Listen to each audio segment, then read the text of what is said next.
పత్రిక అంటే ఎఫెసీ పత్రిక రాసింది పౌలుకి. ఎవరికి రాశారంటే ఎఫెసీలకు రాశారు. ఎందుకు రాశారు, ఏ కారణం చేత రాశారు, ఎలా రాశారు అన్నది ఒక చిన్న విషయం మనం జ్ఞాపకం చేసుకుందాం. దానికంటే ముందు ఒక లేఖ రాస్తున్నాం అంటే మనకి సింపుల్గా చెప్పాలంటే, ఇప్పుడు నేను ఎవరికైనా ఒక లేఖ రాస్తానంటే ఇప్పుడు రాయట్లేదు మనం లేఖలు. సో ప్రొఫెషనల్గా చూసుకుంటే ఒక మెయిల్ పెట్టాలంటే మన ఫ్రెండ్స్కి ఒకలాగా పెడతాం మెయిల్, మన పై అధికారులకు ఒకలాగా పెడతాము, లేకపోతే క్లయింట్స్కి ఒకలాగా. అంటే మనము అందరికీ లేఖ ఒకేలాగా రాయము. మనకు వారితో ఉన్న సంబంధాన్ని బట్టి మనం రాసే లేఖ ఆ రకంగా ఉంటుంది. అయితే ఇక్కడ మనము పౌలు గారికి ఎఫెసు సంఘానికి గల సంబంధం ఏంటిది అని జ్ఞాపకం చేసుకుంటే, అసలు ఎఫెసీ సంఘానికి పౌలు గారు వెళ్ళి అక్కడ వారితో ఏం మాట్లాడారు, లేకపోతే వాళ్ళ గురించి తెలుసా అంటే, ఒక లేఖ రాయాలంటే మనకు కొంచెము వాళ్ళ గురించి అవగాహన ఉండాలి కదండి. ఇప్పుడు కింగ్ జీసస్ గాస్పుల్ మినిస్ట్రీస్ గురించి ఒక చిన్న లేఖ రాయండి అంటే మనం అందరం నీట్గా రాసేస్తాం. చాలామంది ఒక 100 పేజీలు రాసేవాళ్ళు కూడా ఉంటారు. కానీ అదే ఇప్పుడు హెబ్రోన్ గురించి ఒక లేఖ రాయండి అంటే రాయలేము. ఎందుకంటే మనకి హెబ్రోన్ కాపర్ ఎవరో తెలియదు. మనకి ఎవరికైనా అడ్రస్ చేస్తాము, ఎత్తుకుంటాం, గూగుల్లో ఎత్తుకుతాం, లేకపోతే తెలుసుకుని వాళ్ళ గురించి. కానీ ఆ 2 లేఖలు రాయడం విచిత్రంగా ఉంటుంది మనకి. ఎందుకంటే ఇది నా సంఘము, నేనున్న సంఘము, నాకు తెలిసిన వాళ్ళు ఉన్నారు. సో రాసేది ఒక పద్ధతిలో రాస్తాను, తెలియని వారికి వేరే పద్ధతిలో రాస్తాను. అయితే ఇక్కడ అపోస్తులైన పౌలు గారికి ఎఫెసీ సంఘానికి గల బంధం మనం చూసుకుంటే, పౌలు గారు 2 సార్లు ఎఫెసీ సంఘానికి వెళ్ళినట్టు మనకు అపోస్తుల కార్యంలో చూస్తాం. ఒకసారి వెళ్ళలేదు, దారిలో 3వసారి దారిలో ఎఫెసీ సంఘంలో ఉన్న సంఘ పెద్దలందరినీ రమ్మని పిలిచి మాట్లాడినట్టు మనం చూస్తాం. అపోస్తుల కార్యం 18వ అధ్యాయంలో చిన్నగా చూసుకుందామండి. అపోస్తుల కార్యం 18వ అధ్యాయంలో 21వ వచనం నుంచి నేను గబగబా చదువుతాను. 18వ అధ్యాయము 19వ వచనం నుంచి, వారు ఎఫెసునకు వచ్చినప్పుడు అతడు వారిని అక్కడ విడిచిపెట్టి తాను మాత్రమే సమాజ మందిరంలో ప్రవేశించి యూదులతో తర్కించుచుండెను. వారు ఇంకనూ కొంతకాలం ఉండమని అతను వేడుకొనగా అతడు ఒప్పక, దేవుని చిత్తమైతే మీ యొద్దకు తిరిగి వత్తునని చెప్పి వారి యొద్ద సెలవు పుచ్చుకుని ఓడ ఎక్కి ఎఫెసు నుండి బయలుదేరాను. మొదటిసారి ఎఫెసు సంఘానికి వచ్చినప్పుడు పౌలు గారు ఇద్దరిని తీసుకొచ్చినట్టు అక్కడ రాయబడి ఉంటుంది. అకుల ప్రిస్కిల్లా వారిద్దరు ఆయనతో పాటు వచ్చినట్టు వారిని అక్కడ వదిలేసి ఈయన మాత్రం సమాజ మందిరంలోకి వెళ్ళి అక్కడ తర్కించినట్టు మనం చూస్తాం. తర్కించడం అంటే ఏంటిదండి? మన వాద వినిపించడము, ఎదుటోరి వాదన విందాం. తర్కించినప్పుడు విచిత్రం ఏంటిది, ఎవరితోనో డిబేట్ చేసినప్పుడు ఈడు ఎప్పుడు వెళ్ళిపోతాడా అనుకుంటారు అందరూ. కానీ అక్కడ వాళ్ళందరూ ఏమన్నారంటే, ఇంకొంచెం సేపు ఉండయ్యా, ఇంకొద్ది కాలం మాతో ఉండయ్యా, ఇంకా మేము నేర్చుకోవాలని ఆశ కలిగి ఉన్నాం. నువ్వు చెప్పే సంగతులన్నీ మాకు విచిత్రంగా ఉన్నాయి, మాకు తెలియట్లేదు, మాకు అర్థం కావట్లేదు, ఇంకో కొంచెం కాలం ఉండి మమ్మల్ని నడిపిస్తే బాగుంటుంది అని వాళ్ళందరూ బతిలాడినట్టు చూస్తే ఆయన ఏమంటాడంటే, దేవుని చిత్తంలో ఇప్పుడు లేదు. అక్కడ అంటాడు ఆయన, ఏమంటున్నాడు అక్కడ, దేవుని చిత్తం అయితే మీ యొద్దకు తిరిగి వస్తున్నాను. ఇప్పుడు లేదు దేవుని చిత్తంలో, దేవుడు నాకు వేరే చోట వెళ్ళమని చూపిస్తున్నాడు. ఇప్పుడు లేదు, మరలా దేవుని చిత్తం అయితే నేను మరలా మీ దగ్గరకు వస్తాను, మీరు ఏదైతే ఆశిస్తున్నారో అది ఖచ్చితంగా నెరవేరుస్తాను మాటిచ్చినట్టు చూస్తాము. 19వ అధ్యాయంలో మరలా ఎఫెసుకి వచ్చినట్టు అక్కడ చూస్తాం. 19వ అధ్యాయం మొత్తం మనం చదువుకుంటే ఆయన ఇంచుమించు 2 నుంచి 3 సంవత్సరాలు ఎఫెసులో ఉన్నట్టు, అక్కడ వారితో ఒక టైరానస్ అనే ఒక ప్రాంతాన్ని ఏర్పరచుకుని అక్కడ తర్కించినట్టు, ప్రతిదినం అనుదినం తర్కించినట్టు మనం అక్కడ చూస్తాం. అంటే ఇక్కడ మనం జ్ఞాపకం చేసుకోవాల్సింది ఏంటిదంటే, పౌలు గారు ఎఫెసీ పత్రికకు రాస్తున్నారంటే వారితో ఉన్న సంబంధం. ఆ 2వ యాత్రలో చూస్తే ఫస్ట్ దిగినమ్మటే అందరూ ఆయనతో మాట్లాడడానికి వచ్చినప్పుడు ఆయన అడుగుతాడు, మీరు బాప్తిసం పొందారా అని అడుగుతాడు. పొందాం బాప్తిసం. ఎవరి నామంలో బాప్తిసం పొందారు అని అడుగుతాడు. ఎవరి నామంలో పొందడం ఏంటండి, మేము యోహానిచ్చు బాప్తిసంనే చేస్తున్నాం, మేము యోహానిచ్చు బాప్తిసంలోనే వెళ్తున్నామని చెప్పినప్పుడు, యోహాను బాప్తిసం కాదు, యేసుక్రీస్తు బాప్తిసం అని యేసు ప్రభు వారి గురించి తన చావు పుట్టుక అన్నీ చెబుతూ వారిలో మానుమనసు వచ్చు రీతిగా వారికి బోధించి మరలా బాప్తిసం ఇచ్చినట్టు అక్కడ రాయబడి ఉంటుంది. 2 సంవత్సరాలు వారితో పాటు ఉండి వారిని తర్కించడం అంటే ఏంటిదండి, వారు అంటే అక్కడ యూదులు ఉన్నారు, అక్కడ యూదుల నుంచి క్రైస్తవులుగా మారిన వారు ఉన్నారు, అక్కడ వేరే దేవతలను పూజించే వాళ్ళు కూడా ఉన్నారు. మనం అక్కడ చూసుకుంటే లాస్ట్లో 19వ అధ్యాయం చివరిలో చూసుకుంటే డయానా, అది తెలుగులో కొంచెం డిఫరెంట్గా ఉంటుంది ఆ పేరు, డయానా అన్న పేరు గల దేవతని పూజించేవాళ్ళంట అక్కడ. సో ఈయన తర్కించేటప్పుడు ఒకవైపున యూదులు ఉన్నారు, ఒకవైపున గ్రీకు దేశస్తులు ఉన్నారు, ఇంకో వైపున యూదులమే యోహాను బాప్తిజం తీసుకున్న వాళ్ళు ఉన్నారు, ఇంకో వైపున క్రీస్తు బాప్తిజం తీసుకున్న వారు ఉన్నారు. మనం 18వ అధ్యాయం ఆఖరిలో చూసుకుంటే అక్కడ ఏమని రాయబడి ఉంటుందంటే అపోల్లో వచ్చి అక్కడ బోధించినట్టు ఉంటుంది. అంటే ఏంటిది, అప్పటికే కొంతమంది మారు మనసు పొందారు.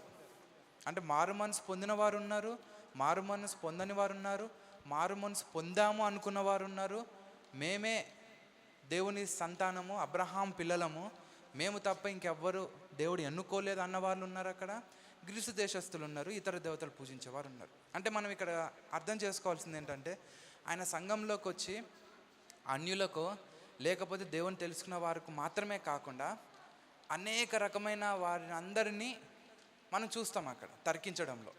అంటే సింపుల్గా చెప్పాలంటే నేను ఇక్కడ మాట్లాడుతున్నానంటే ఇటు పక్కన హిందువులు ఉన్నారు, ఇటు పక్కన జుడాయిజం వాళ్ళు ఉన్నారు, ఇటు పక్కన ముస్లిమ్స్ ఉన్నారు, సిక్కులు ఉన్నారు, జైనిజంలు ఉన్నారు, బుద్ధులు ఉన్నారు. అందరూ ఉన్నప్పుడు వారందరికీ సమాధానం చెప్పగలిగే అంత తెలివి నాకు ఉండాలి, లేదా దేవుని దగ్గర నుంచి అంత తెలివి నేను పొందుకొని ఉండాలి. అంటే ఇక్కడ మనము అర్థం చేసుకోవాల్సింది ఏంటిదంటే ఎఫెసు పట్టణం అనేది ఒక చాలా పెద్ద పట్టణం, అప్పట్లో చాలా బిగ్గెస్ట్ సిటీ అనుకోవచ్చు మనం. ఒక హార్ట్ ఆఫ్ ది ఏమంటారు దాన్ని, ఐరోపాకి, ఆసియాకి, ఆఫ్రికాకి, అంటే 3 కాంటినెంట్స్, ఐరోపా, ఆసియా, ఆఫ్రికా, మూడింటికి సెంటర్ బిందుగా ఉంటుంది. అంటే అట్నుంచి అంటే సెంటర్గా ఉందంటే అర్థం ఏంటిది, అక్కడ వ్యాపారం బాగా జరుగుతుంది, ఇతర దేశస్తులు వస్తారు, ఇతర రాష్ట్రస్తులు వస్తారు, అక్కడ అన్ని వ్యాపారాలు జరుగుతాయి కాబట్టి అన్ని రకాలైన మనుషులు ఉంటారు. సో ఈయన ఇక్కడ నుంచుని అక్కడ ఆయన బోధించడం ద్వారా ఏం జరుగుతుందంటే మొట్టమొదటిది అక్కడ వచ్చేవాళ్ళు విన్నారు, వాళ్ళు మారు మనసు పొందారు, ఆ మారు మనసుని వారి దేశాలకు తిరిగి తీసుకువెళ్ళి చెప్పడం మనం చూస్తున్నాం అక్కడ. అంటే అక్కడ పుడుతున్నారు, ఆ పుట్టింది వ్యాప్తి కూడా చెందుతుంది. అంటే ఎఫెసు పట్టణముకు ఉన్న ప్రాముఖ్యత మనం జ్ఞాపకం చేసుకుంటే మూడోసారి చూసుకున్నప్పుడు, అంటే రెండోసారి వచ్చినప్పుడు ఆయన అక్కడే ఉండి తర్వాత అక్కడ చూస్తే ఎంత అంటే ఒకానొక సమయంలో ఆ 19వ అధ్యాయం అంటే ఇంటికి వెళ్ళిన తర్వాత ఇంకా క్లియర్గా మీకు అర్థమవుతుంది. ఒకానొక టైంలో ఈ డయానా అనే దేవతకు పూజించే వాళ్ళందరూ వ్యతిరేకం అయిపోతారు. ఎందుకు అవుతారు, వాళ్ళు తయారు చేస్తున్న మూర్తులను ఎవరు కొనట్లేదంట, లాస్ వచ్చేసింది. సింపుల్గా అక్కడ ఎంత నీట్గా రాయబడి ఉందంటే, అంటే కోపం ఎవరికి వచ్చింది, ఆ దేవత పేరు చెప్పి వ్యాపారం చేస్తున్న వారికి కోపం వచ్చింది. నేను చేస్తున్న ఐడిల్స్ అంటే మేము చేస్తున్న ఆ బొమ్మలు ఎవరు కొనట్లేదు, వెండితో చేస్తున్నాం, బంగారంతో చేస్తున్నాం, ఇంకా మిగతా వాటితో చేస్తున్నాం, ఎవరు కొనట్లేదు, వాటికి డిమాండ్ లేకుండా పోయింది. మేము అన్నీ చేసి పెట్టుకున్నాము. ఎవడో పౌలు వచ్చాడంట, వచ్చి బోధిస్తున్నాడంట, అందరు మారు మనసు పొందుకుని వెళ్ళిపోతున్నారంట అని ఒక వ్యక్తికి కోపం వచ్చేసి అతను స్టార్ట్ చేస్తాడు, అందరిని తీసుకెళ్తాడు. ఒక చిన్న పురుగు మొత్తం చెరిపినట్టు మొత్తం సమాజంలోకి వెళ్తాడు. ఎఫెసు పట్టణంలో అనేక మందిని పోగు చేసుకుని పౌలు మీదకి రావడానికి ప్రయత్నం చేస్తాడు. అప్పుడు అందరు తెలుసుకుని పౌలుని నువ్వు ఇక్కడి నుంచి వెళ్ళిపో అంటే 19వ అధ్యాయం అంతా మీకు చిన్నగా చెప్తున్నాను, ఇక్కడి నుంచి వెళ్ళిపో అంటే ఆయన అక్కడి నుంచి మరలా దేవుని ప్రేరేపణ బట్టి వేరే ప్రాంతానికి వెళ్ళినట్టు మనం చూస్తాం. అక్కడ బోధించుకుంటూ మరలా తిరిగి వస్తాడు. ఈయన తిరిగి వచ్చి ఈసారి ఎఫెస్లో దిగకుండా అక్కడ ఒక కబురు పంపిస్తారనమాట. ఏమని పంపిస్తారంటే, మీరు ఎఫెస్లో ఉన్న పెద్దలను అందరినీ పిలుచుకురండి, నేను వారితో మాట్లాడాలని ఇష్టపడుతున్నాను అని చెప్పి ఓడరేవు దగ్గరే వాళ్ళందరూ వస్తే వాళ్ళందరితో కొన్ని ముఖ్యమైన విషయాలు చెప్తాడు. నేను మీ ప్రేమని బట్టి నేను చాలా ఆనందపడుతున్నాను, మీరు చూపిస్తున్న దేవుని పట్ల భక్తిని, భయాన్ని బట్టి నేను చాలా ఆనందపడుతున్నాను. దేవుడు నాకు చూపిస్తున్నాడు దేవుడు పరిశుద్ధాత్ముని ద్వారా నాకేం చెప్తున్నాడంటే, నాకు శ్రమ కలగబోతుందని నాకు తెలుస్తుంది. నేను ఇప్పుడు రోమా పట్టణంకి వెళ్ళబోతున్నాను, ఆ రోమా పట్టణంలో ఖచ్చితంగా నాకు శ్రమ ఉందని దేవుడు నాకు చూపిస్తున్నాడు. నన్ను బట్టి మీరు ప్రార్థించండి, నేను వెళ్తున్న శ్రమను బట్టి మీరు ఎవరు దుఃఖపడద్దు, నేను వెళ్తున్న శ్రమను బట్టి మీరు ఎవరు నిరాశపడకూడదు, మీరందరూ దేవుని మీద ఆధారపడి దేవుడిని చూస్తూ మీరు ముందుకు సాగాలని చెప్పి ఆయన బోధించి రోమా పట్టణానికి వెళ్ళినట్టు అక్కడ సైనికులు ఆయన పట్టుకుని హౌస్ అరెస్ట్ చేసినట్టు మనం అంతా చూసుకోవచ్చు. 20, 21, 22 అధ్యాయాలన్నీ చదువుకుంటే పౌలు భక్తుడు అంటే ఎఫెసీకి వెళ్ళి అక్కడ కొన్ని నెలల్లో లేదా రోజుల్లో ఉండి మరలా తిరిగి వేరే ప్రదేశానికి వెళ్ళి మరలా వచ్చి 2 సంవత్సరాలు అక్కడ ఉండి తన అనేక మందిని దేవుని వైపు తిప్పి అక్కడ తర్కించుచు దేవుని బోధ చేస్తూ దేవుడి వైపు చూసే ప్రజలను తయారు చేసి మరలా 3వ సారి వచ్చినప్పుడు అది విన్నాడు. ఆయన ఉన్నది వేరే ప్రదేశంలో ఉన్నాడు, కానీ ఎఫెస్సులో ఉన్నవారు ఎంత ప్రేమ గలవారో, ఎఫెస్సులో ఉన్నవారు దేవుని పట్ల ఎంత భయభక్తులు కలిగిన వారో, ఎలా దేవుని వార్తను వ్యాప్తి చేస్తున్నారో విని మరలా వారిని ప్రేమ చూపించాలకి వాళ్ళని హెచ్చరిస్తూ, వాళ్ళని పొగుడుతూ, అదే రకంగా ఆదరణ చెప్తూ, నేను శ్రమ పడబోతున్నాను, దాన్ని బట్టి మీరు ఎవరు భయపడద్దు, మీరు శ్రమ పడబోతారు, దాన్ని బట్టి ఎవరు భయపడకూడదు. ఎందుకంటే కొంచెం కాలం మనం ఇక్కడ శ్రమ పడిన పిమ్మట మనకి నిత్యం అక్కడ మనకి సుఖమే ఉంటుంది అని చెప్తూ, ఆయన రోమాకి వెళ్ళిన తర్వాత అరెస్ట్ అయిన తర్వాత చరపత్రికల్లో ఒక పత్రిక, ఆయన రాసిన పత్రికే ఈ ఎఫెసీ పత్రిక. మేబీ అక్కడికి వెళ్ళిన తర్వాత పరిశుద్ధాత్ముడు మరలా చెప్పుంటాడు, లేదు లేదు నా మరలా రాయి వారికి ఒక పత్రిక, వాళ్ళ ఆదరణ కోల్పోవచ్చు. ఎందుకంటే ఇప్పుడు సింపుల్గా చెప్పాలంటే ఒక సంఘ కాపరి అనుకుందాం, ఇప్పుడు ఆయనని సంఘ కాపరి అనుకుందాం, ఆయనను అరెస్ట్ చేశారు అని అంటే ఎంతమంది గుండెలు చెదిరిపోతాయి. సింపుల్గా చెప్పాలంటే ప్రవీణ్ పగడాలను ఆయన చంపేశారు, ఎంతమంది రోడ్ల మీదకి వచ్చారు బాధతో, ఆక్రందనతో.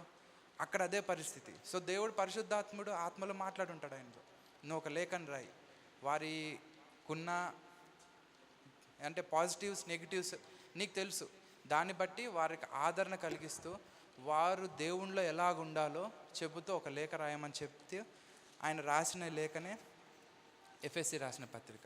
అయితే 6 అధ్యాయులు ఇందులో చూస్తాం మనం సింపుల్గా 6 అధ్యాయులు డివైడ్ చేసుకుంటే, మొదటి అధ్యాయం లోపల ఆఖరి వచనము, మొదటి అధ్యాయం ఆఖరి వచనము, ఆ సంఘము ఆయన శరీరము సమస్తమును పూర్తిగా నింపుచున్న వాని సంపూర్ణత అయి ఉన్నది. దానికంటే ముందు మరియు సమస్తమును ఆయన పాదముల క్రింద ఉంచి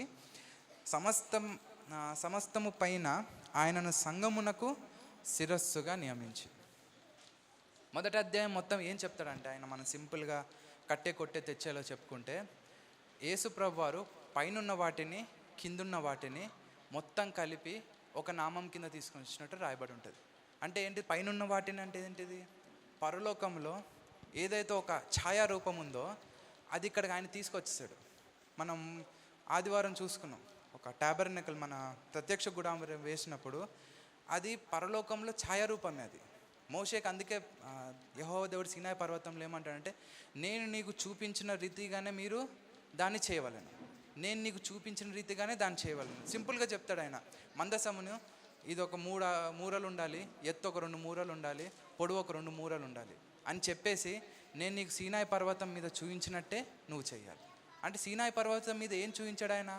నాకు తెలిసి బహుశా యెషయాకి ఇర్మియాకి ఏ రకంగా అయితే దర్శనాలు చూశారో ఆ రకంగా పరలోకం ఉన్న దర్శనం చూయించుంటాడు. ఆ పరలోకం ఉన్న దర్శనాన్ని బట్టి ఈయన ఇక్కడ చిత్రీకరించడం చూస్తాం మనం. అందుకే అక్కడ 4 జీవులు ఆయన చుట్టూ నిత్యం ఏమని స్తుతిస్తుంటే పరిశుద్ధుడు పరిశుద్ధుడు పరిశుద్ధుడు. ఇక్కడ కూడా 4 గుంపులు ఆయన చుట్టూ ఉన్నారు. వారి యొక్క విచిత్రం ఏంటంటే వాళ్ళు ఎన్నుకున్న సింబల్స్ కూడా ఆ 4 జీవులకి సాదృశ్యంగానే ఉన్నాయి. అంటే మనం ఇక్కడ జ్ఞాపకం చేసుకుంటే, ఏదైతే ఆ పరలోకంలో ఒక దృశ్యం మనం చూడలేదు, ఎప్పుడు వెళ్ళిన తర్వాత చూడగలుగుతాం, కానీ అక్కడ ఉన్న దృశ్యాన్ని ఇక్కడ ఛాయారూపకంగా తీసుకొచ్చింది యేసుప్రభు వారు. అందుకే ఇక్కడ మొదటి అధ్యాయంలో ఏమనంటాడంటే, ఆ వాక్యం కూడా చూసుకుంటే మనము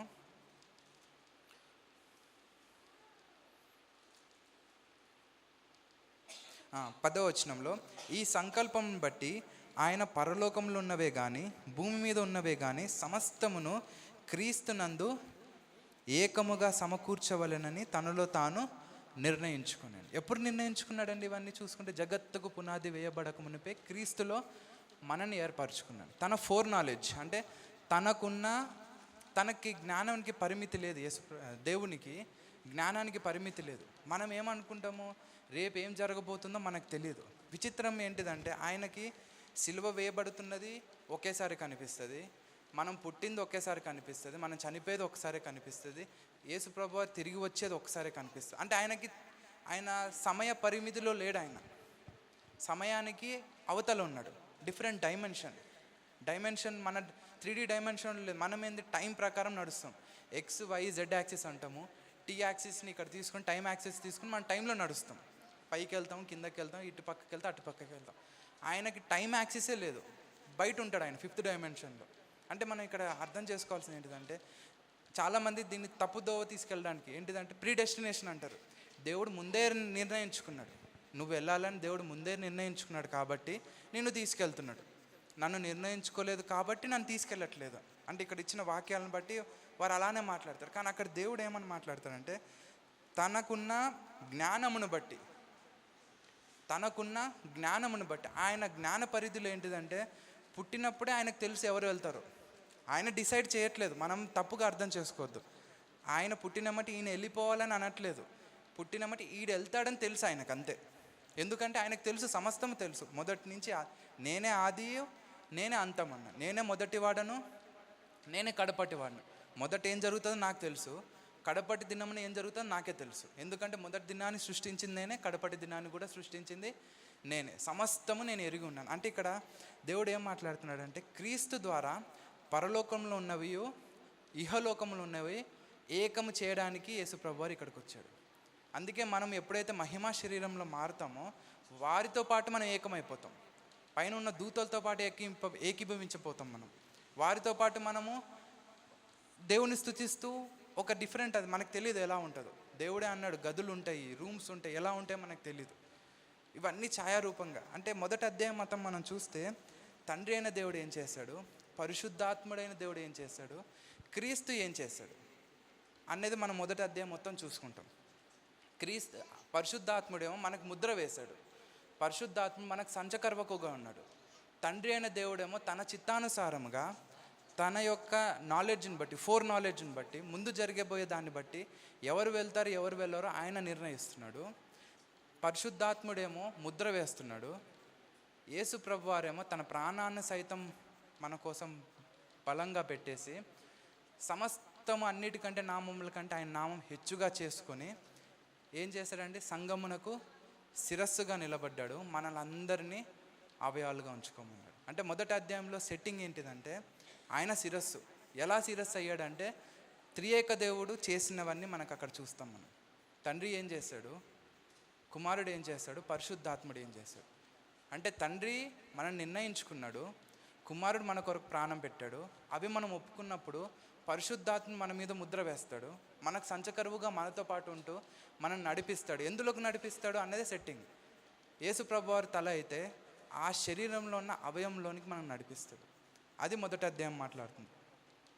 అయితే అది అక్కడ పెట్టారు. ఏది, యేసు ప్రభువారు ఏం చేశారు, ఎలా ఉంది పరిస్థితి అని పెడితే నెక్స్ట్ రెండో అధ్యాయం చూస్తే మన పరిస్థితి ఎలా ఉందని చెప్తూ మీరు అపరాధముల చేతను పాపముల చేతను చచ్చినవారు. అది సిచ్యువేషన్.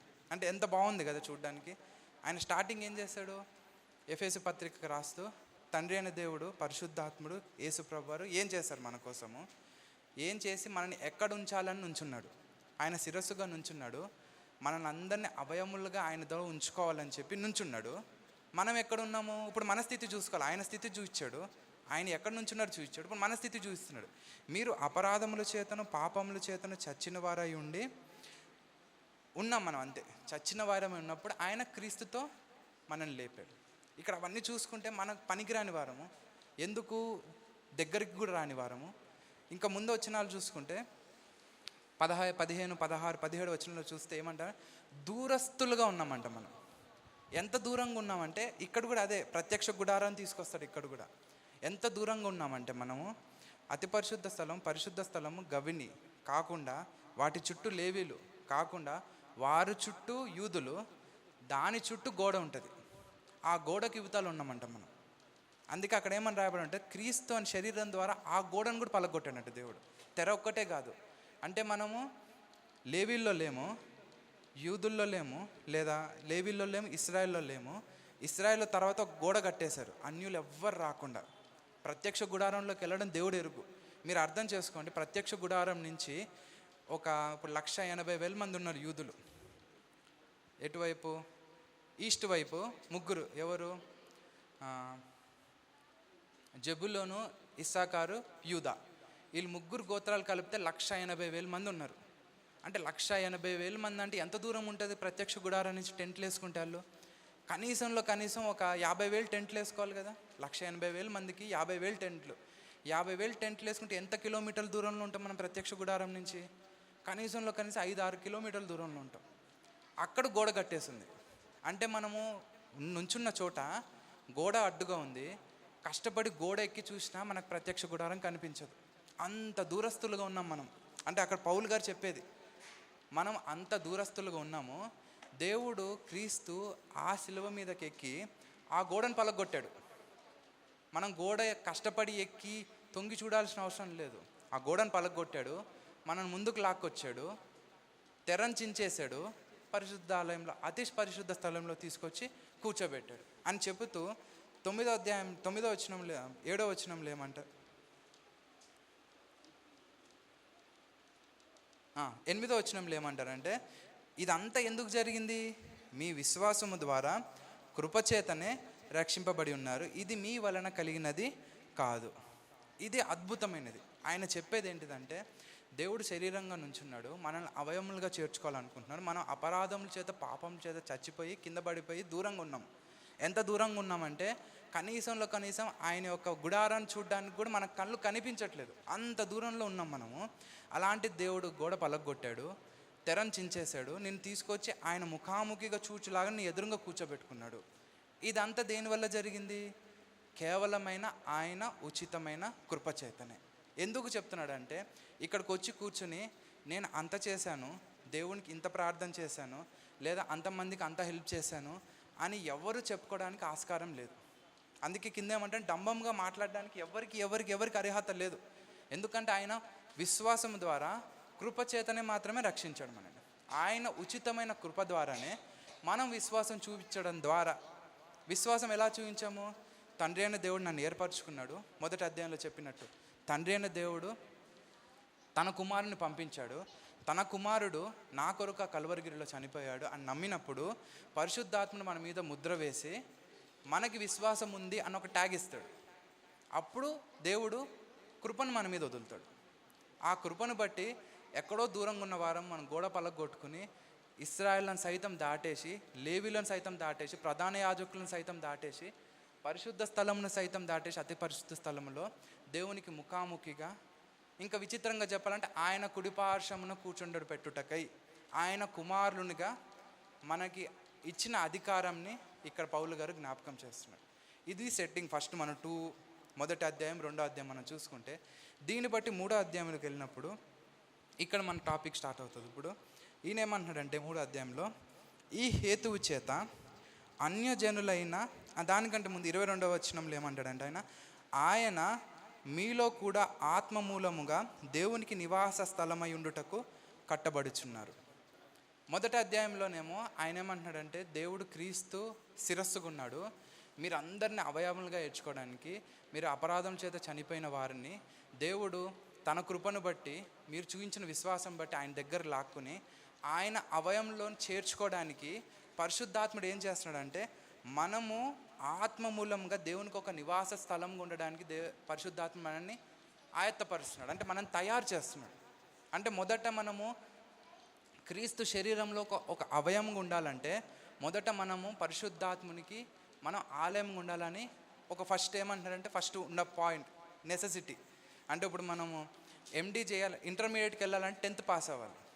క్రీస్తు శరీరంలో అవయవంగా ఉండాలంటే మొదట మనం పరిశుద్ధాత్మునికి దేవాలయంగా ఉండాలి. అది నెసెసిటీ చెప్తున్నాడు ఇక్కడ పౌలు. అది చెప్తే ఏమంటున్నాడంటే, ఈ హేతువు చేత, ఇప్పుడు చెప్పబడిన 2 అధ్యాయాలను బట్టి ఆయన ఏమంటున్నాడంటే, అన్యజనులైన మీ నిమిత్తము క్రీస్తు యేసు యొక్క ఖైదీనైన పౌలును నేను ప్రార్థించుచున్నాను. ఇప్పుడు చెప్పిన దాన్ని బట్టి, అంటే ఈ మాటను బట్టి మనకేం అర్థమవుతుందంటే, అన్యజనులైన మీ నిమిత్తం అంటే ఎఫెసు సంఘంలో యెహోవా దేవుడు తెలిసిన వ్యక్తులు, నమ్ముకున్న వాళ్ళు చాలా తక్కువ మంది. ఆయన చెప్పిన మాటలను బట్టి ఈ హేతువు చేత అన్యజనులైన మీ నిమిత్తం అంటే వాళ్ళంతా ఎవరు? ఎఫెసు సంఘంలో దేవుని వాక్యం విని, అంటే పౌలు చెప్పిన మాటలు విని స్వీకరించి దేవుని పట్ల తమ ముఖాలు తిప్పుకున్న వాళ్ళంతా ఎవరు? అన్యజనులే. అన్యజనులు అంటే ఎవరై ఉండొచ్చు? మోస్ట్లీ గ్రీకు దేశస్తులు లేదా ఇతరులైన వారు. అంతేగాని నాకు తెలిసి చాలా తక్కువ మంది ఉండుంటారు యెహోవా దేవుణ్ణి, అంటే యూదులు చాలా తక్కువ మంది ఉండుంటారు. అన్యజనులైన మీరు క్రీస్తు యొక్క ఖైదీనైన పౌలును నేను ప్రార్థించుచున్నాను. ఈ హేతువు చేత నేను ఖైదులో ఉన్నాను, నన్ను అరెస్ట్ చేశారు, హౌస్ అరెస్ట్ చేశారు. అయినప్పటికీ మీ కొరకు నేను ఇవన్నీ చెప్పబడిన లేఖలను బట్టి మిమ్మల్ని నేను తలంచుకొంచు మీ కొరకు నేను ప్రార్థన చేస్తున్నాను. ప్రార్థన చేసినప్పుడు దేవుడు ఒకటి చూపించాడంట పౌలు గారికి. ఏంటిదంటే, ప్రార్థించున్నాను, మీ కొరకు నాకు అనుగ్రహింపబడిన దేవుని కృపా విషయమైన ఏర్పాటును గూర్చి మీరు విని ఉన్నారు. ఎట్లనగా క్రీస్తు మర్మము దేవదర్శనం వలన నాకు తెలియపరచబడినదని సంగతి గూర్చి మునుపు సంక్షేపముగా వ్రాసి తిని, మీరు దాన్ని చదివినలా దాన్ని బట్టి ఆ క్రీస్తు మర్మమును గూర్చి నాకు కలిగిన జ్ఞానము గ్రహించుకొనగలరు. ఈ మర్మం ఇప్పుడు ఆత్మమూలంగా దేవుని పరిశుద్ధులకు అపోస్తులకును ప్రవక్తలకును బయలుపరచబడి ఉన్నట్టుగా పూర్వకాలంలందు మనుష్యులకు తెలియపరచబడలేదు. ఇక్కడ ఈయనేమంటున్నాడంటే, నేను మీ కొరకు ఖైదులో ఉన్నాను, మీ కొరకు ప్రార్థన చేస్తున్నప్పుడు మీ కొరకు నాకు అనుగ్రహింపబడిన దేవుని కృప విషయమైన ఏర్పాటును గూర్చి మీరు విని ఉన్నారు. ఇక్కడ ఏర్పాటు అనేమన్నదంటే గృహ నిర్వాహకత్వము అంటే మనం ముందు వచనంలోనే చూసుకున్నాము. మనము దేవునికి ఆలయంగా ఉండాలి. మనం ఎలా ఉండాలండి? దేవునికి ఆలయంగా ఉండాలి. పరిశుద్ధాత్మునికి మనము ఆలయంగా ఉండాలి. ఇప్పుడు మనము ఆలయంగా కట్టబడాలంటే కట్టే వాళ్ళు ఒకరు ఉండాలి కదా. నాకంతటా నేను కట్టుకోలేను ఆలయం. ఇప్పుడు నేనే ఉన్నాను, ఇప్పుడు ఒక పన్ను పీక్కోవాలనుకుంటే నేను ఇంకో డెంటిస్ట్కి వెళ్ళాల్సిందే. నా అంతటా నేను పీక్కుంటానంటే అవ్వదు అది పన్ను. కొన్ని నేను చేసుకోలేను, అన్నీ చేసుకోలేను నేను. నాకంతటా అన్నీ కటింగ్ నేను చేసుకోగలనా అంటే చాలామంది చేసుకుంటారు, కానీ ఫ్యాషన్గా ఎవరు చేసుకోలేరు కటింగ్. పక్కనోడి దగ్గరికి వెళ్తేనే కటింగ్ చేస్తారు. అంటే ఇక్కడ మనం జ్ఞాపకం చేసుకోవాల్సింది, ఈయన ఏమంటున్నాడు, మీ కొరకు నాకు అనుగ్రహింపబడిన దేవుని కృప విషయమైన గృహ నిర్వాహకత్వం గురించి మీరు విని ఉన్నారు. అంటే ఆయన వచ్చి ఏం చెప్తున్నాడంటే, ఇంతకు ముందు కూడా చెప్పింది, లేదా రోమీలకు రాసిన పత్రికలో కానీ, కొరింథీయులకు రాసిన పత్రికలో కానీ, గలతీయులు, కొలస్సీలు ఇవన్నీ రాసినవి ఆ సంఘానికి రాశారు. కానీ ఆ సంఘాన్ని నుంచి వేరే సంఘస్థులు కూడా చదువుకున్నట్టు మనం లేఖనాల్లో చూస్తాం. ఆ సంఘాలు అన్నిటి రాసినప్పుడు ఆయన గృహ నిర్వాహకత్వం గురించే రాస్తూ వచ్చాడంట. అంటే మీరు ఎలా దేవునిలో కట్టుబడాలి, మీరు దేవుని పట్ల ఎలాగా నిల్చోగలగాలి. మనం చాలాసార్లు చూస్తాం, మత్తయి యాకోబు అంకుల్ చెప్తుంటారు, బండ మీద కట్టబడిన వాడు ఎలా ఉన్నాడంటే అండి, కదల్చబడకున్నాడు. ఇసుక మీద కట్టినవాడు అలాగూ లేడని మనం చూస్తాం. అంటే ఇక్కడ మనము కట్టుకోవడం అనేది ఎంత ప్రాముఖ్యమో, మనల్ని గైడ్ చేసే వాళ్ళు కూడా అంతే ఇంపార్టెంట్. ఇక్కడ పౌలు అదే చేస్తున్నాడు, గృహ నిర్వాహకత్వం చేస్తూ అక్కడ ఉన్న వారికి అంతటిని దేవుణ్ణిలో మనమే ఎలా కట్టుకోవాలో చెప్తున్నాడు అనమాట. ఎట్లనగా క్రీస్తు మర్మము దేవ దర్శనం వల్ల నాకు తెలియపరచబడినది అను సంగతి గూర్చి మునుపు సంక్షేపంగా వ్రాసేతిని. ఇక్కడ మనం 1 కొరింథీలో చూసుకుంటే, ఒక్కసారి ఆ మాట చూసుకుందాం. 1 కొరింథీ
1 క్షమించాలి, నాకు అది గుర్తుపడట్లేదు. అంటే అక్కడ ఏమని రాస్తాడంటే, ఆయన నా అంతటి నేనేం మాట్లాడతలేదు, నాలో ఉన్న పరిశుద్ధాత్ముడే మీకు ఈ సంగతులు చెప్తున్నాడు. అంటే నా అంతటి నేను సొంతంగా ఏం చెప్పట్లేదు మీకు. పరిశుద్ధాత్ముడు నన్ను దమస్కు ప్రాంతంలో వచ్చినప్పుడు నన్ను దర్శించాడు. ఆ ఆత్మపూర్ణుడనే నేను, ఆత్మ ఏదైతే మాట్లాడుతున్నాడో అదే మీతో మాట్లాడుతున్నాను అని మాట ఉంటుంది. సరే, ఇప్పుడు సమయం లేదులే, నేను ఇంకెక్కువ టైం వేస్ట్ చేయదలుచుకోలేదు. అయితే ఆ మాట చెప్తూ ఆయన ఏమంటారంటే, మీరు దాన్ని చదివినడల్లా దాన్ని బట్టి ఆ క్రీస్తు మర్మమును గూర్చి నాకు కలిగిన జ్ఞానమును గ్రహించుకొనగలరు.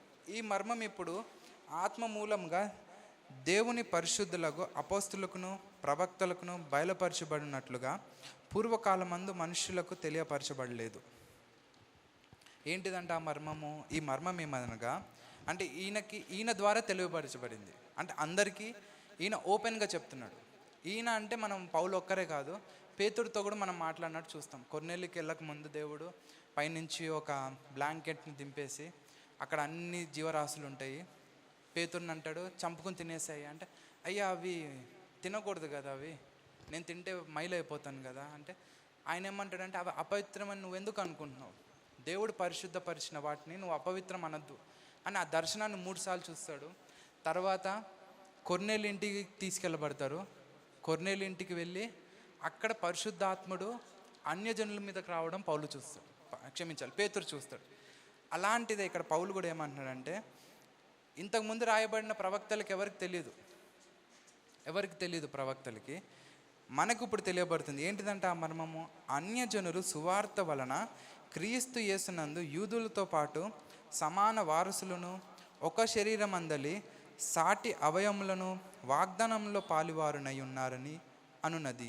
మనకి వినడానికి చిన్నగానే అనిపిస్తుంది ఇది. ఏమని, ఇది మనకు తెలిసిందే కదా, నేను అన్యుణ్ణి ఒకప్పుడు, దేవుని లోపలికి వచ్చాను, నేను ఇప్పుడు దేవుణ్ణి నమ్ముకున్నాను. ఇది పెద్ద మర్మంగా ఎందుకు చెప్తున్నాడు పౌలు గారు అనుకోవచ్చు మనం. ఆ మర్మం ఏమని చెప్తున్నాడు ఆయన, అన్యజనులు కూడా దేవునిలో ఏమని రాయాడండి ఇక్కడ, మళ్ళీ చదువుతాను నేను. ఆ మర్మం ఏమనగా, అన్యజనులు సువార్త వలన క్రీస్తు యేసునందు యూదులతో పాటు సమాన వారసులను, ఒక శరీరం అందలి సాటి అవయములను వాగ్దానంలో పాలువారనై ఉన్నారు అనున్నదియే. ఏంటిదంటే అండి, ఇశ్రాయేల్ కాదు, ఇశ్రాయేల్తో పాటు అన్యజనులు కూడా ఒకే శరీరంలో ఉన్నారంట. క్రీస్తు యొక్క ఒకే శరీరంలో భారీ భాగులుగా ఉన్నారని రాయబడి ఉంది ఇక్కడ. అయితే ఇందులో విచిత్రం ఏముంది అనుకోవచ్చు మనం. అయితే అప్పుడున్న సిచ్యువేషన్ మనం కొంచెం జ్ఞాపకం చేసుకుంటే, మీకు అందరికీ తెలుసు, యోహాను యాకోబు సమరయ పట్టణానికి వెళ్ళారు. అక్కడ వారిని సరిగ్గా స్వీకరించలేదు. ఏమన్నారండి అక్కడ, దేవా నువ్వు ఆజ్ఞ ఇవ్వు, పైనుంచి అగ్నిని దింపి అందరిని లేపేద్దాం. ఎందుకన్నారు? యూదా ప్రాంతంలో అంతే అన్నారా? చాలామంది కొట్టారు, రాళ్ళు రువ్వారు. అడిగారా దేవుణ్ణి, అయ్యా అగ్నిని దింపేద్దాం, వీళ్ళందరిని లేపేద్దాం అనలేదు. సమరయ ప్రాంతంలో ఎందుకన్నారు? యూదులు కాని వాళ్ళంతా వాళ్ళకి చులకన. మేము అంటే ఏంటిదంటే వాళ్ళు అనే మాట, మేము ఏర్పరచుకున్న జనం. అందుకే దేవుడు అంటారు, మీరు నా జనం కాదయ్యా, మీరు సర్పసంతానం.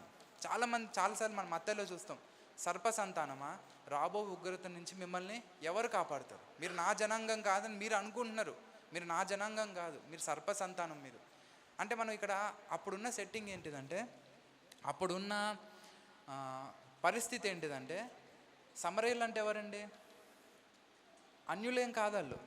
అంటే ఎప్పుడైతే ఇది దానియేలు వాళ్ళందరినీ తీసుకెళ్ళిపోయారు కదా, ఎప్పుడు పారసీక దేశపు రాజు తీసుకెళ్ళినప్పుడు కానీ, లేదా దాని తర్వాత ఇంకెవరు గ్రేకీయులు తీసుకెళ్ళినప్పుడు, దానికంటే ముందు బబులోనులు తీసుకెళ్ళినప్పుడు వాళ్ళు ఏం చేస్తారంటే, మంచి యూత్ని తీసుకెళ్ళిపోతారు, వారి జనాన్నంగాని ఇక్కడ వదిలేసి వెళ్ళిపోతారు. ఏంటంటే అక్కడ మళ్ళీ రెబల్ అవ్వకూడదు ఎవరు. అంటే నా మనుషుల్ని అక్కడ పంపించేస్తాను, అక్కడ ఎవరైతే నాకు పనికొస్తారో బలవంతులు తెలివైన వాళ్ళని తీసుకెళ్ళిపోతారు. ఎవరిని? యువకులను మాత్రమే. లేడీస్ని ఎవరు తీసుకెళ్ళరు, యువకులను తీసుకెళ్ళిపోతారు. వారిలో ఉన్న యవనస్తులను పంపించేస్తారు అక్కడ ఉన్న వారిని పెళ్లి చేసుకోండి, మీరు అక్కడ స్థిరపడండి, మాకు మీరు ఎట్లా ఉండాలి, ఫ్రెండ్స్గా ఉండాలి. ఇప్పుడు మనోళ్ళు వెళ్తే అక్కడ ఫ్రెండ్స్ అయిపోతారు కదా మనకి. అది అన్నమాట అప్పట్లో ఉన్న వాళ్ళ లాజిక్. ఈ సమయంలో ఎవరంటే, యూదులు వెళ్ళిపోయేవాళ్ళు చెరపట్టుకుని, యూదా స్త్రీలు ఉండిపోయేవాళ్ళు అక్కడ. ఆ బబులోనోళ్ళు లేకపోతే ఇంకా వేరే వాళ్ళు పురుషులు వస్తారు కదా, వాళ్ళతో మళ్ళీ పెళ్ళిళ్ళు చేసుకుని వాళ్ళకు పుట్టినవారు సమరయులు అన్నమాట. ఆ ప్రాంతంలో అంతా ఇప్పుడు ఏంటిదంటే వాళ్ళు ఏమంటారంటే హాఫ్ బ్లడ్ అంటారు. సింపుల్గా చెప్పాలంటే మనకు తెలుసు క్యాస్టిజం మనకి ఎలా ఉంటుందో, ఇంచుమించు అలాంటిది వాళ్ళ క్యాస్టిజం లాగానే. వాళ్ళు ఏంటంటే ఇప్పుడు ఏంటి, సగం యూదులు, తల్లి యూదుల నుంచి వచ్చిన వాళ్ళే, తండ్రులు వేరే చోటు నుంచి. వాళ్ళనే ఎలా చూస్తారంటే అంటరాని వారుగా దూరం పెడతారు. అలాంటిది తల్లిదండ్రులు ఇద్దరు వేరస్తులు అంటే ఇంకెలా చూస్తుంటారు వాళ్ళని? కనీసం వాళ్ళ వైపు కూడా చూడరు. సమరయ ప్రాంతం నుంచి వెళ్ళరు యూదులు, సమరయ ప్రాంతం నుంచి వెళ్ళరు, వేరే చోటు కావాలని తిరిగి వెళ్తారు. వాళ్ళ దగ్గరికి వెళ్ళకూడదు. ఎందుకు? మేము దేవుడి చేత ఏర్పరచబడిన వాళ్ళము, వాళ్ళు మైలు అయిపోయారు. దేవుడు ఏం చెప్పాడు ఆజ్ఞ? మీరు మీ పిల్లలను కానీ వేరే వాళ్ళకి ఇవ్వద్దని చెప్పాడు దేవుడు. వాళ్ళు ఇచ్చేశారు, నమ్మకంగా లేరు దేవునికి. అదనమాట వాళ్ళకుండే భావం. అలాంటిది పౌలు గారు ఏం చెప్తున్నారంటే, మీరు అన్యజనులు, అబ్రహాంకి మీకు ఏ సంబంధం లేదు, తల్లిదండ్రులు సమరేలు కాదు, మీరు కనీసం సమరేలు కాదు, మీరు కనీసం మా తల్లి యూదురాలని చెప్పుకోవడానికి కూడా కాదు. మీరు అన్యులు ఎక్కడో దూరంగా పడి ఉన్నారు, కానీ మిమ్మల్ని దేవుడు క్రీస్తు ద్వారా ఒకే శరీరంలో పక్క పక్కన, వాళ్ళకి నచ్చినా నచ్చకపోయినా నచ్చి తీరాల్సిందే ఖచ్చితంగా. ఎందుకు? నాకు ఏ రక్తం శిరస్సు నుంచి వస్తుంది, అదే రక్తం వాళ్ళకి వస్తుంది. అంటే పౌలు గారు చెప్పే ఉద్దేశం అక్కడ మనం జ్ఞాపకం చేసుకుంటే, ఖచ్చితంగా ఇప్పుడు దేవుడు అన్యునైన నన్ను గుండెగా చేశాడు అనుకుందాం, వాడిని కాళ్ళుగా చేశాడు అనుకుందాం, యూదుని ఖచ్చితంగా నడవాల్సిందే, కాళ్ళు బాధ్యత చేయాల్సిందే యూదుడు. ఆడేంది అన్యుడు గుండెగా ఉన్నాడు అన్నానికి లేదు. అంటే చెప్తున్నా, అంటే అంత ప్రాముఖ్యమైన స్థానం ఇవ్వాల్సిన అవసరం లేదు అన్నానికి లేదు. అంటే మనకి ఇక్కడ అంటే ఆ గ్రావిటీ అర్థం అవ్వడానికి చెప్తున్నాను. అంటే పౌలు గారు ఏం చెప్తున్నాడంటే, మీరు అన్యజనులు అని మీరు అనుకోవద్దు. ఎందుకంటే అప్పట్లో ఆ భావన చాలా ఉండేది. అందుకే మనం అపోస్తుల్లో కూడా చూస్తే అక్కడే డివిజన్స్ వచ్చేసినాయి. నేను అపోలో వాడిని, నేను పౌలు వాడిని అని ఇంకేదో గొడవ పడుతుంటారు, నేను గ్రేక్యులను.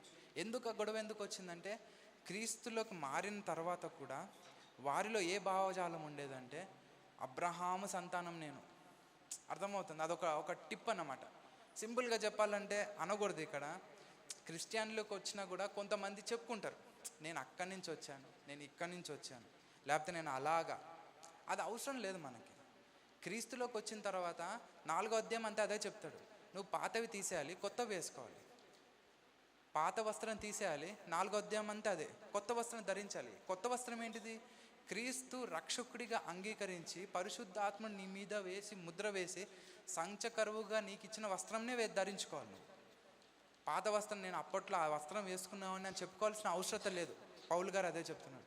మీ సంఘంలో అది ఉందేమో, అన్యజనులారా మీకు నేను చెప్తున్నాను, వారికంటే మీరు అధికులని కాదు, వారికంటే మీరు తక్కువని కాదు, మీరు అందరూ క్రీస్తు సంఘంలో ఒకటే, ఏకంగా ఉన్నారు, సమానంగా ఉన్నారు.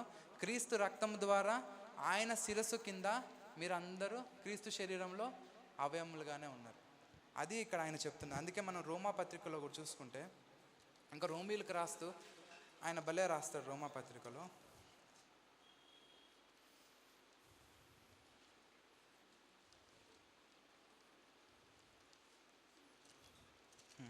తొమ్మిదవ అధ్యాయంలో మనం చూస్తే,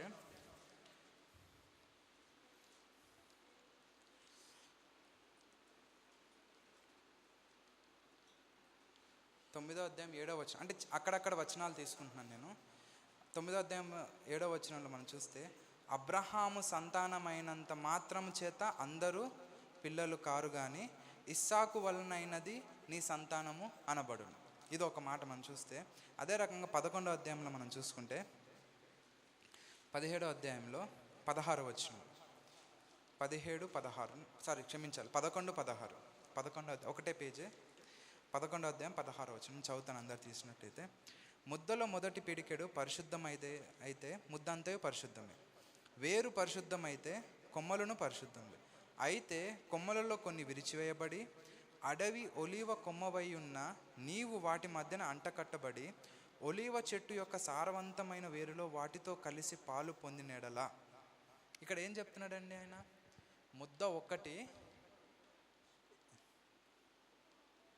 ముద్ద పిడికెడు పరిశుద్ధమైతే ముద్దంతా పరిశుద్ధమే అని చెబుతూ ఆయన ఏమంటున్నాడు? వేరు పరిశుద్ధమే. వేరు పరిశుద్ధమైనప్పుడు వేరులోంచి వచ్చే చెట్ల మొక్కలన్నీ పరిశుద్ధమైంది.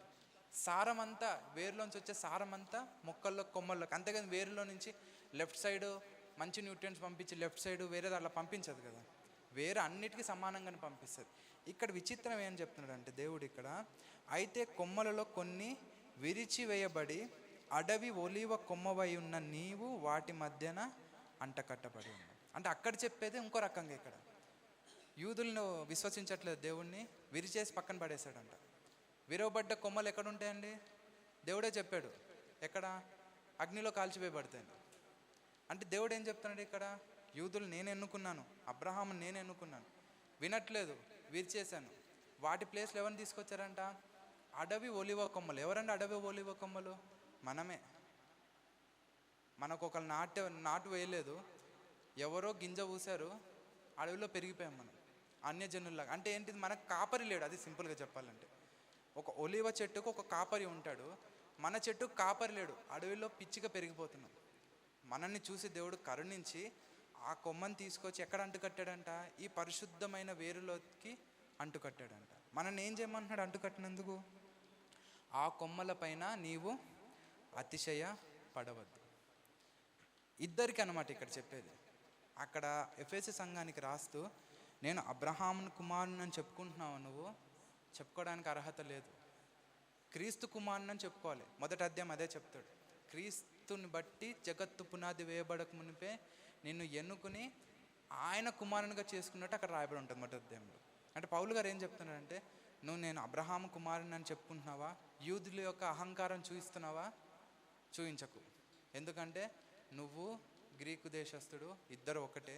ఇద్దరిని తీసుకొచ్చి ఎక్కడ అంటుకట్టాను? నేను నా శరీరంలో అంటుకట్టాను.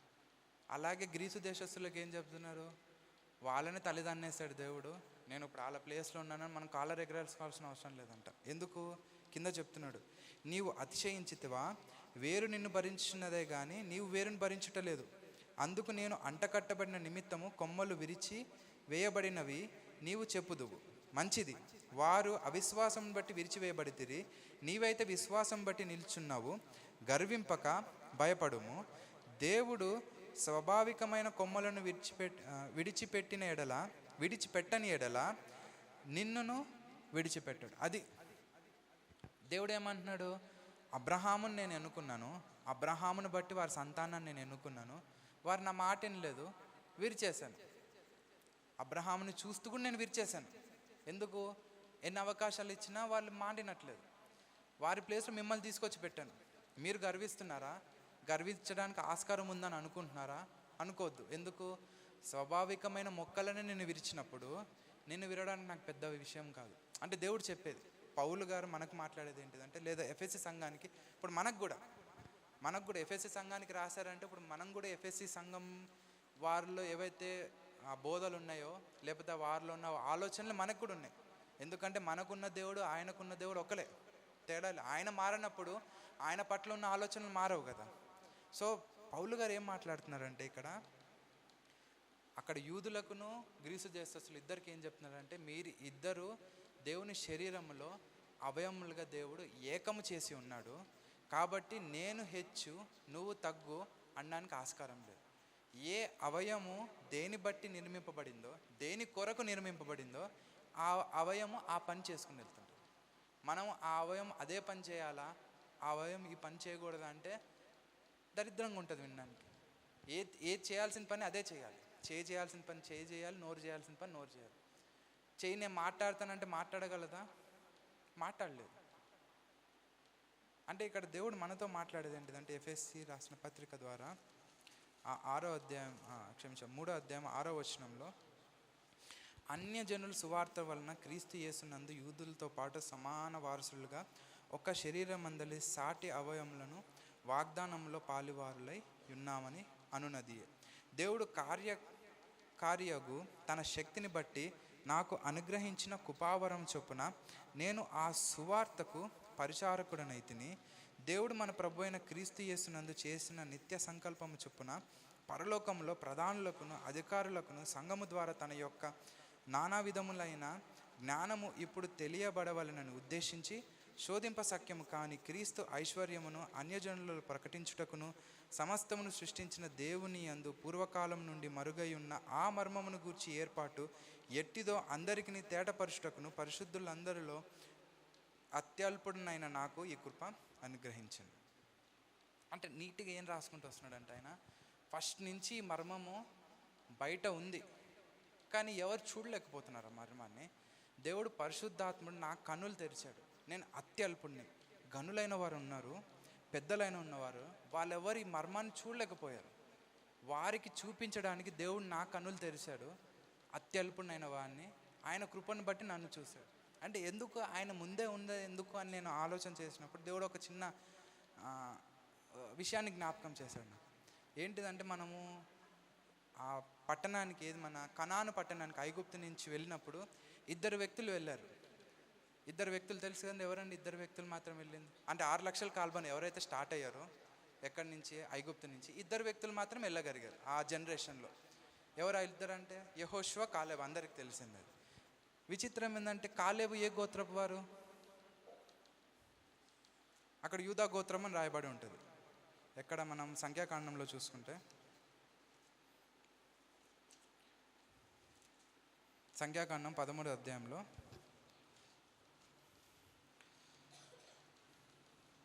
సంఖ్యాకాండం 3వ అధ్యాయము 4వ వచనంలో, వారి పేర్లు ఏమనగా రూబేను గోత్రమునకును జక్కూరు కుమారుడైన షమ్మూరును.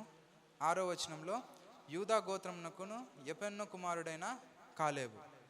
యూదా గోత్రం అని రాయబడి ఉంది. కానీ మన యెహోషువ గ్రంథంలో చూసుకుంటే, యెహోషువ 14:14 ఒకసారి చూస్తే,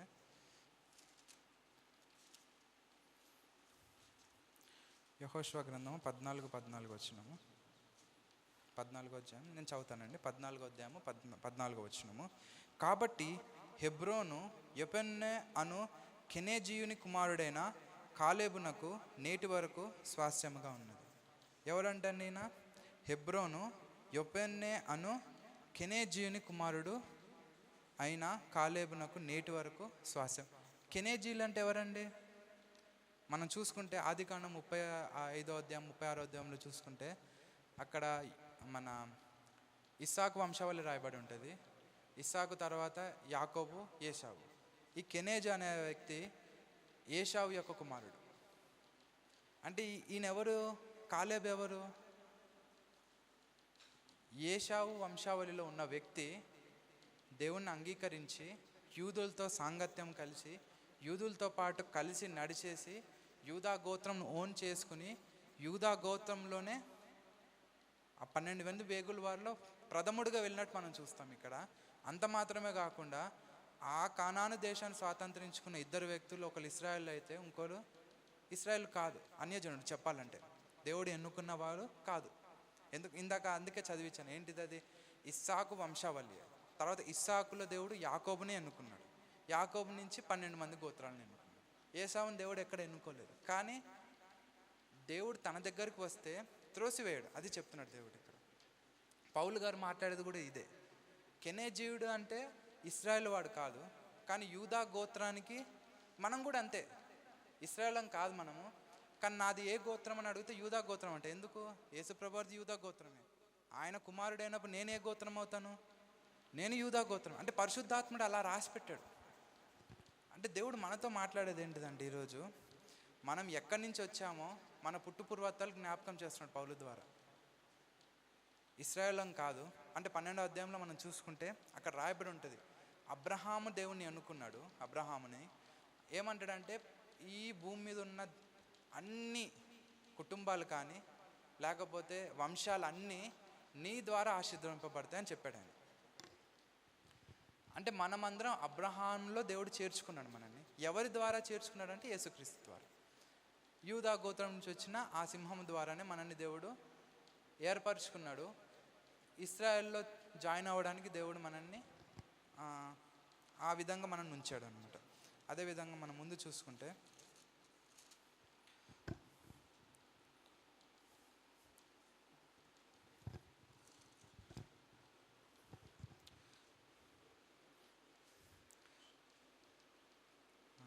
ఎట్టిదో ఈ కృపను అనుగ్రహించాను.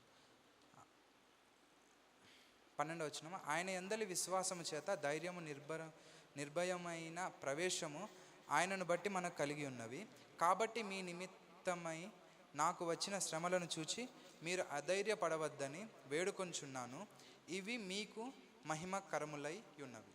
అంటే ఆయన ఇవన్నీ చెప్తూ, నాకు శ్రమలో ఉన్నాను నేను ఇప్పుడు. అది ఎవరిని బట్టి రావచ్చు అంటే మనం ఆ 19వ అధ్యాయం అపోస్తుల కాలాన్ని చూసుకుంటే అక్కడ స్టార్ట్ అయింది. ఆ చిన్న అంటే డయానా అన్న దేవతకి ఎదురుగా పౌలు నిలబడ్డాడని స్టార్ట్ అయ్యి అక్కడి నుంచే హింస స్టార్ట్ అవుతుంది ఆయనకంతా, గొడవలు అవన్నీ. సో మీ బట్టి నాకు ఏదో శ్రమ వచ్చిందని మీరు అనుకోవద్దు. మీరు దాన్ని బట్టి మీరు సంతోషించాలి. మనం క్రీస్తులో ఉన్నామంటే క్రీస్తు అధికారంలో నడుస్తున్నామని అర్థము. క్రీస్తు దేవుడి చేతి పట్టుకుని మనం నడుస్తున్నామని అర్థము. మనము క్రీస్తు శరీరంలో ఒక అవయవంగా ఉన్నాము. ఆయన రక్తమును డైరెక్ట్గా మనం పొందుకుంటున్నాము. ఇప్పుడు చెయ్యి దెబ్బ తగిలిందంటే చెయ్యి సపరేట్గా వెళ్ళిపోయి ఏం ఏడవదు, మిగతా అవయాలన్నీ ఆదుకుంటే చెయ్యి. అంటే ఇక్కడ పౌలు గారు చెప్పేది ఏంటిదంటే, ఇప్పుడు నేను శ్రమ పడుతున్నాను, మీరు శ్రమ పడద్దు. ఎందుకంటే ఇప్పుడు మనది కుడి చేయికి ప్రాబ్లం అయ్యి ఫ్రాక్చర్ అయితే మిగతా బాడీ పార్ట్స్ అన్నీ బాధపడతాయి, సహజం అది. కానీ ఆయన ఏం చెప్తున్నాడంటే, ఇప్పుడు నా చెయ్యి పాడైపోయిందని చెప్పి మీరు చూసి బాధపడకండి, మీరు చూడాల్సిన శిరస్సును మాత్రమే. శిరస్సును చూసినప్పుడు ఆ శిరస్సు మిగతా అన్నీ చూసుకుంటుంది. ఎందుకంటే సమస్తము శిరస్సు కంట్రోల్లో ఉంది. ఆయన చెప్పే వాక్యం మనం ఇక్కడ జ్ఞాపకం చేసుకోవచ్చు. అదేవిధంగా 14 నుంచి చదువుకుంటే, సమయం అయిపోయిందండి, 14 నుంచి చదువుకుంటే, ఈ హేతువు చేత పరలోకమందున్నవి భూమి మీదను ఉన్న ప్రతి కుటుంబమును ఏ తండ్రిని బట్టి కుటుంబం అని పిలువబడుచున్నదో ఆ తండ్రి ఎదుట నేను మోకాల్లోని మీ అంతరంగ పురుషుని యందు శక్తి కలిగి ఆయన ఆత్మ వలన బలపరచబడినట్లుగాను క్రీస్తు మీ హృదయములలో విశ్వాసం ద్వారా నివసించున్నట్లుగాను తన మహిమైశ్వర్యము చొప్పున మీకు దయచేయవలననియు మీరు దేవుని సంపూర్ణత యందు పూర్ణులగునట్లుగా ప్రేమ యందు వేరుపారి స్థిరపడి సమస్త పరిశుద్ధులతో కూడా దాని వెడల్పును పొడుగును లోతును ఎత్తు ఎంతో గ్రహించుకొనుటకును జ్ఞానమునకు మించిన క్రీస్తు ప్రేమను తెలుసుకొనుటకును తగిన శక్తి గలవారు కావాలననియు ప్రార్థించున్నాం. మనలో కార్యసాధకమైన తన శక్తి చొప్పున మనము అడుగు వాటి అన్నిటికంటేను ఊహించు వాటి అన్నిటికంటేను అత్యధికంగా చేయు శక్తి గల దేవునికి క్రీస్తు యేసు మూలముగా సంఘంలో తరతరములు సదాకాలం మహిమ కలుగును గాక. ఆమేన్. అంటే చాలా ఉంది టాపిక్ ఇక్కడ. సింపుల్గా మనం చెప్పుకుంటే ఆయన ఏమంటున్నాడంటే, మనం క్రీస్తు శరీరంలో భాగంగా ఉన్నాము, ఆ శరీరంలో వేరు పారై ఉండాలి. మనం సింపుల్గా మనం ఏదో ప్లాస్టిక్ పెట్టి అతికించినట్లు లేదా టేప్ పెట్టి అతికించినట్టు ఉంటే సుడిగాలు వచ్చినప్పుడు కొంచెం ఒక అడుగు వెనకాలేస్తే పడిపోతాం మనం శరీరంలో నుంచి భాగం. ఈయన ఏమంటున్నాడంటే వేరుపారి. విచిత్రం ఏంటంటే ఇక్కడ 4 పదాలు వాడాడు: వెడల్పు, పొడుగు, లోతు, ఎత్తు. 3 కాదు 4 వాడాడు. అంటే ఏంటిది? వెడల్పు, పొడుగు, లోతు, ఎత్తు. మరి ఎత్తు ఏందో నాకు తెలీదు. జనరల్గా మన లావు తెలుసు, మనకి 3 ఉంటాయి కదండి దేనికన్నా. మరి ఈ 4 రాయబడ్డాయి ఇక్కడ. మరి అది మరి ఏంటో మరి దేవుడు విచిత్రంగా రాయించిపోయాడు. అంటే ఆయనలోకి వెళ్ళినప్పుడు మనలో ఒక కొత్త క్వాలిటీ వస్తుందండి. అదే దేవుడు ఇక్కడ మాట్లాడుతున్నాడు. మనకు ఉన్నది 3 డైమెన్షన్స్. ఇది పొడుగు ఉంటుంది, ఎత్తు ఉంటుంది, లోతు ఎంతో ఉంటుంది. 3 కదండి ఇక్కడ. అంటే ఇక్కడ 4 ఉన్నాయి. ఇక్కడ వెడల్పు, పొడుగు, లోతు, ఎత్తు. వెడల్పు, పొడుగు, లోతు, ఎత్తు. అంటే అన్ని రకాలుగా లోపల అమర్చబడి ఉండాలి. ఒక వస్తువు మనం చూసుకుంటే ఎత్తన్న లోతన్న ఒకటే యాక్చువల్ ఒక వస్తువుకి. కానీ ఇక్కడ విచిత్రంగా 2 సార్లు రాయబడి ఉన్నాయి. అంతే కదా, లోతన్న ఎత్తన్న ఒకటే కదా ఉండేది.